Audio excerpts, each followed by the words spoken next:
बोलती पुस्तके. ज्यांना वाचनाचा नाद त्यांना बोलती पुस्तके घाली साद. आमचं चॅनल सबस्क्राईब करा आणि सबस्क्राईब करायला इतरांनाही सांगा. नमस्कार श्रोते मित्र हो. बोलती पुस्तके सादर करत आहे ज्येष्ठ साहित्यिक जयवंत दळवी लिखित कादंबरी कौसल्या, प्रकरण 4. खूप दिवसांनी मनू शिवानंदाच्या घरी आला. शिवानंद शुद्धीवर नव्हताच. मुडकं कापून मुडदा टाकावा तसा एका सोप्यावर पोटावर पडला होता. हात निर्जीव होऊन अस्ताव्यस्त पडले होते. त्याला पाहताच मनूला खूप वाईट वाटलं. पूर्वी भेटला म्हणजे गोडसा हसायचा, सौम्य आवाजात चौकशी करायचा, पाऊचमधून तंबाखू भरून स्वतः सिगरेट वळायचा आणि ओढायचा. मनूला धूम्रपानाची सवय नव्हती, पण तो शिवानंदानं तयार करून दिलेली एवढी चिंचोळी सिगारेट आवडीनं ओढायचा. मनू आला की तंबाखूचा पेळू करून तो छानशी सिगारेट करण्यात तल्लीन होऊन जायचा. मंजुनाथच्या लग्नाच्या वेळी केवढा खुशीत होता तो. त्यावेळी मंजुनाथ 2 खोल्यांच्या ब्लॉकमध्ये राहायला गेला होता. त्यानं त्याच्याकडेच राहावं अशी त्याची इच्छा होती. पण मंजुनाथ आणि उर्मिला या दोघांचाही स्वतंत्र राहण्याचा विचार होता. त्यांच्या स्वतंत्र राहण्याला त्यानं विरोध केला नाही. उलट मंजुनाथच्या 2 खोल्या त्यानं सजवून दिल्या. फ्रीज, गॅस वगैरे सर्व सोयी त्यानं आपल्या खर्चानं करून दिल्या. बापूराव परागंधा असल्यामुळे धाकट्या भावाची जबाबदारी आपल्यावर आहे असं त्यानं मांडलं होतं. तोच शिवानंद आता एका कोचावर मुडदा टाकल्यासारखा पडला होता. कसं काय रेखा वहिनी, म्हणून नमस्कार करीत विचारलं. ती तोंडपासून हसली. नुकतीच ती आपल्या केबिनच्या बाहेर आली होती. घरातल्या घरात तिनं खोलीची केबिन करून घेतली होती. मुळातच त्याचं घर तळमजल्यावर होतं, त्यामुळे शिवानंद तिथूनच धंदा करायचा. पण शिवानंद बघत होता तेव्हा केबिन नव्हती. रेखानं केबिन करून सगळा ऑफिसचा थाट केला होता. वेळी अवेळी शिवानंद पिऊन पडलेला असतो म्हणून तिनं बंद केबिन करून घेतली असावी. बसा, खूप दिवसांनी आलात, रेखा म्हणाली. ती बरीच नटली होती. ओठ रंगवले होते. तोंडावर माफक मेकअप होता. मनूला हे चित्र जरा नवीन वाटलं. वेगवेगळ्या कंपन्यांमध्ये जाऊन कॉन्ट्रॅक्ट्स मिळवावी लागतात, त्यासाठी हे सगळं करावं लागत असेल. अनुभवानं एक एक कळत जातं. बसा आत, आई आहेत, मी जरा बाहेर जाऊन येते, असं म्हणून ती गडबडनं बाहेर गेली. मनू आतल्या खोलीत आला. रमाबाई पुतळ्यासारखी त्या एकाच जागी बसली होती. डोळे मिटून जपमाळेची मणी ओढत होती. मनूच्या पावलांचा आवाज होताच तिने डोळे उघडले. कोण रे? मनू, रमाबाईने विचारलं. हो, कधी आलास? हा, आत्ताच येतोय. बैस. समोर छोटंसं स्टूल होतं. त्या स्टूलावर तो बसला. शिवानंद भेटला? बाहेर झोपलाय. काही ताळतंत्र राहिलेलं नाही. काय दशा करून घेतली आहे पाहिली ना. त्याच्या पिण्याला काही मर्यादा राहिलेली नाही. कशी राहणार रे, कशी? तो आपला सर्वनाश करून घ्यायलाच निघाला आहे. दुर्दैव आहे. सोन्यासारखा माझा पोर आयुष्यात कधी कधी त्याने दारूला स्पर्श केला नाही. आणि बघता बघता तो कुठल्या वाटेने गेला बघ. त्याला कारण तो कोण? तुझाच मित्र. जवळजवळ प्रत्येक भेटीत रमाबाई हे पुराण ऐकवायची. तिनं आवाज एकदम कुणाला ऐकू जाणार नाही इतका खाजगी केला आणि विचारलं, रेखा आहे बाहेर. भेटली पण कुठेतरी बाहेर गेली. कशाला तिने ह्याच्या नादाला लागावं. मी त्याच वेळी सांगितलं होतं. त्याच बापसाचा हा पोर. त्याचं घाणेरडं रक्त याच्या शिरात आहे. खेळवणार खेळवणार आणि फेकून देणार. याच्या बापसानं थेर कमी केलेले नाहीत. हल्ली असतात कुठे? भसनात. कुठेतरी शिंगणापूरच्या वृद्धाश्रमात असतात असं मंजुनाथ म्हणाला होता. तिथनं हाकललं. त्या वृद्धाश्रमातल्या एका म्हातारला याने धरली. बाई म्हटली की यांना धीर धरवत नाही. बाप काय आणि पोर काय. त्यांचं वय काय असेल आता? कोणाचं? बापूरावांचं 70कडे आले असतील. नाही यायला काय झालं. प्रकृती धडधाकट. कधी काही होत नाही हीच तक्रार. कधी सर्दी नाही, कधी खोकला नाही. दिवसभर कसल्या तरी जडीबुट्टीच्या गोळ्या चगळत बसायचं. का कोण जाणे बापूरावांची भेट व्हावी असं मनूला प्रकर्षानं वाटलं. मंजुनाथच्या लग्नाच्या वेळी पाहिलं होतं तेवढंच, पण त्यांच्याशी फारसं बोलणं झालं नव्हतं. झाली त्याला 7-8 वर्ष. आता त्यांचा चेहराही त्याच्या लक्षात नव्हता. अरे मनू, कौसल्यानं लग्न केलं की अशीच राहते. रमाबाईने एकदम वेगळा विषय काढला. मनूलाही तोच हवा होता. काय फरक पडतो? असं कसं? लग्न म्हणजे उर्मिलेशी केलं नव्हतं लग्न? काय झालं? तेही खरंच. रमाबाईचं तोंड उघडं पडलं. ती विचारात बुडून गेली. आपलंही लग्नच झालं होतं हे तिच्या लक्षात आलं. अवघी 19 वर्षांची आहे म्हणे ती. काहीतरी नवीनच गोष्ट सांगितल्यासारखी रमाबाई म्हणाली. हो, आणि हा घोडा तिशीच्या पुढे गेला. मनू फक्त हसला आणि गप्प राहिला. तू गेला होतास? कुठं? लग्नाला. त्यानं लग्नाला कुणाला बोलावलं नव्हतं? तुलाही बोलावलं नाही? तिला खूपच आश्चर्य वाटलं. म्हणून फक्त मान हलवली. मग त्यानं लग्न केलेलंच नसेल. अशीच राहत असतील. तिला कोणीतरी जागी करायला नको? कुणाला? कौसल्याला. आई, ती 19 वर्षांची आहे. पाचगणीच्या हॉस्पिटलमध्ये नर्स होती. तिला काय जागी करणार? वयावरून जाऊ नकोस. रेखा केवढी होती, शेवटी फसलीच ना. आपण तरी काय करणार? तू गेला होतास तेव्हा काही म्हणाली? काय? तिने उत्तर दिलं नाही. गप्प राहिली. थोडा वेळ कोणीच काही बोललं नाही. तेव्हा म्हणू म्हणाला, कोणीतरी बाई फोन करते म्हणाली. अरे, मीच 2-3 वेळा फोन केला होता. ही बाहेर गेली असं बघून फोन करावा लागतो. कोणाला कळता कामा नये. तिला कुतूहल आहे फोन कोणाचा म्हणून. माझं नाव सांगावं असं वाटतं, पण त्याला कळलं तर इथं तंतनायला येणार. हव्यात कोणाला कटकटी. आपण राहतो दुसऱ्याच्या आधारानं. त्यांना आपल्यापासून त्रास नको. आई, तुम्ही फोनवर तिला उर्मिलेला ठार मारून टाकली असं सांगितलं? हो. उर्मिलेला ठार मारली? हो. कशावरून? माझी खात्री आहे. अरे, त्या बापसाचा हा पोर.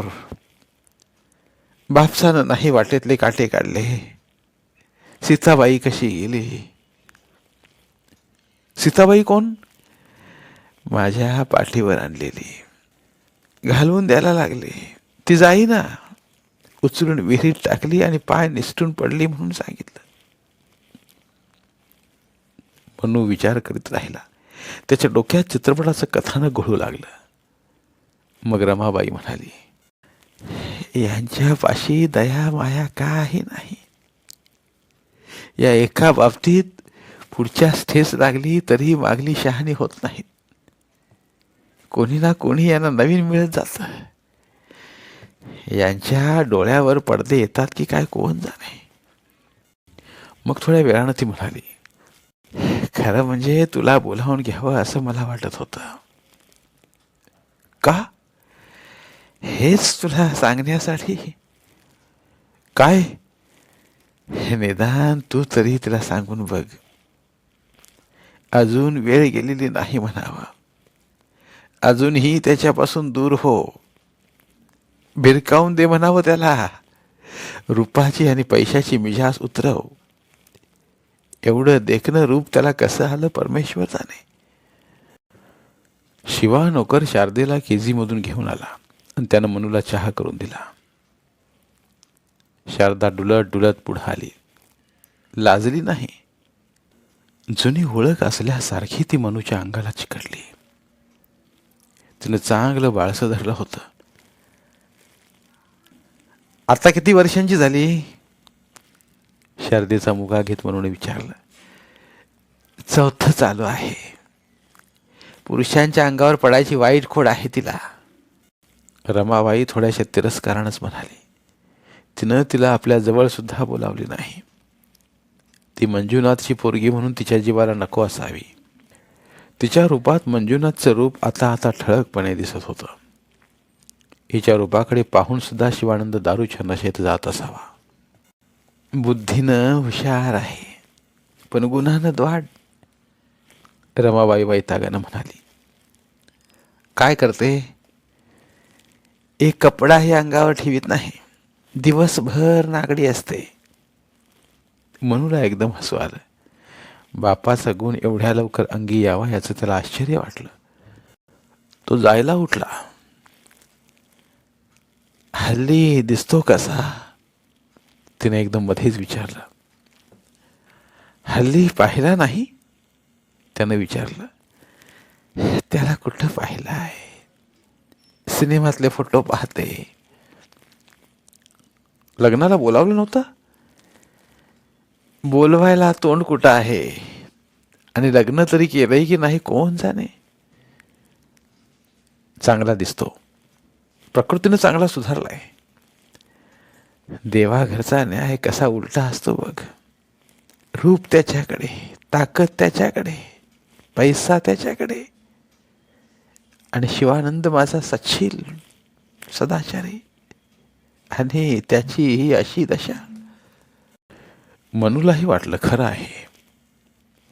शिवानंदाकडे नाही रूप, नाही प्रकृती, नाही पैसा. तो आपल्या बायकोलाही आपल्या कह्यात ठेवू शकला नाही. येतो हो आई, असं म्हणून मनू जायला वळला. ये येत जा अधूनमधून. असून भागत नाही बाबा, दिसून राहिलं पाहिजे. मग मध्येच आठवल्यासारखी करीत म्हणाली, आणि तिला सांगून बघ, कौशल्यला रे, आली जाग तर आली. संध्याकाळी सहज येऊन जा म्हणाला होता म्हणून मनू हिल साईडच्या बंगल्यावर गेला. मंजुनाथ शूटिंग आटोपून यायचा होता. समोरची मासिकं चाळत तो बसून राहिला. तेवढ्यात फोन वाजला. यज्ञेश्वर फोन घेण्यासाठी आतून बाहेर आला. विज्ञेतून स्टेजवर एंट्री घ्यावी तसं त्याचं येणं होतं.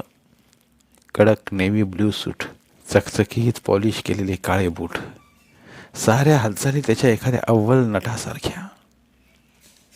यज्ञेश्वरनं फोन उचलला. हॅलो. Yes sir. यस, आप कौन? पार्डन मी, मंजुनाथ जी बाहर गए हैं. मैं यज्ञेश्वर, उनका private secretary. I don't know. I don't know. I don't know. त्यानं फोन खाली ठेवला. कोण म्हणून विचारलं. फिल्मवरचा माणूस. काय हवंय त्याला? कौशल्याशी लग्न केलं की फक्त फ्रेंडशिप आहे? हे अजून चालूच आहे का? रोजच्या रोज 10 फोन एवढ्यासाठी येतात. आणि उर्मिलाबाईंचं काय झालं? त्या कुठे गेल्या? कुठे गेली असेल? I don't know. यज्ञेश्वरनं सराईतपणे उत्तर दिलं. ते ऐकून मनूला हसू आलं. आज तुझं शूटिंग वगैरे होतं का? छे, का? हिरोसारखा तरतरीत दिसतो आहेस, मेकअप वगैरे केल्यासारखा. यज्ञेश्वर मनापासून हसला आणि म्हणाला, कुठं कामं मिळत आहेत मनूभाई. साहेबांचंच आता कुठं बसताना बसतंय. मराठी हिरोला विचारतो कोण? सगळीकडे पंजाबी हिरो. पण सध्या मंजुनाथ बरोबर करतो आहेस ना काम कुठल्या तरी पिक्चरमध्ये? त्यात काही अर्थ नाही हो. का? ड्रायव्हरचं काम आहे. मंजुनाथचा? हो. काम कसलं? समोरच्या मिररमधनं मागचं बघायचं. मागचं काय? तेही नेहमीच. आणि एकदम ॲक्सिडेंट, हॉस्पिटल, डॉक्टर्स, ऑपरेशन. तरीही तुझी प्रगती आहे यज्ञेश्वर. कशी? हॉस्पिटलात गेलो म्हणून? नाही. दिल का सवालमध्ये तर नुसता आंधळा होतास. इथं डोळ्यांनी बघायचं तरी काम आहे. यज्ञेश्वर एकदम मोठ्यानं हसला आणि असं हसण्यात आपल्या हातून चूक झाली असं समजून एकदम गप्प झाला. गंभीरही. साहेबांना किती सांगून पाहिलं मनूभाई, पण साहेब घ्यावा तसा इंटरेस्ट घेत नाहीत. थोडा वेळ तो थांबला. कदाचित बोलू की नको असा त्यानं विचार केला आणि मग म्हणाला, घरनं पळालो, शिक्षण मध्येच सोडलंय. आता 2-3 वर्ष झाली असाच अधांतरी लोंबकळतोय. तुमच्या तरी नाटकात द्या मला एखादं काम. गेल्याच आठवड्यात तुमचं यदुनाथ हे नाटक पाहिलं. छान आहे, मला आवडलं. त्यातला यदुनाथचा रोल मी झकास केला असता. पण ते नाटक मंजुनाथला आवडलं नाही. का? ऐन तारुण्यात कमरेतनं लोळ्या पडल्या बायकोची सेवा करण्यात यदुनाथ आयुष्य घालवतो म्हणून ती दुसरं लग्न कर म्हणून आग्रह करते, पण यदुनाथ ते मानित नाही. मंजुनाथला हे सगळं खोटं, मेलोड्रामॅटिक वाटतं.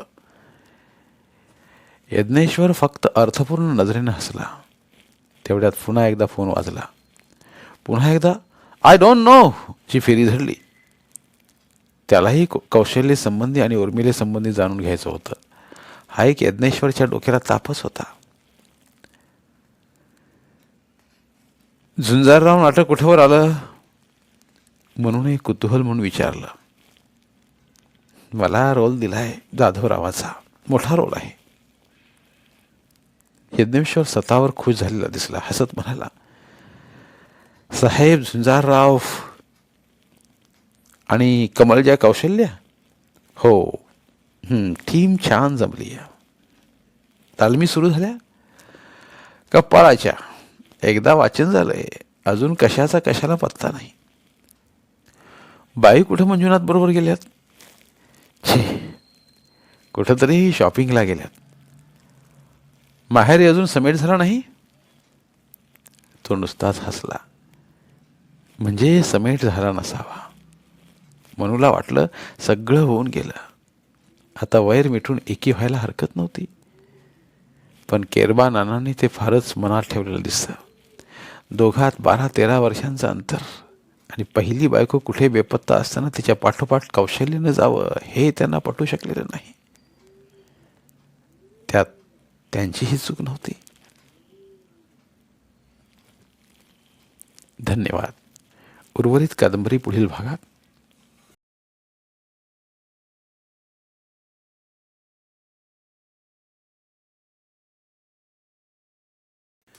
धन्यवाद.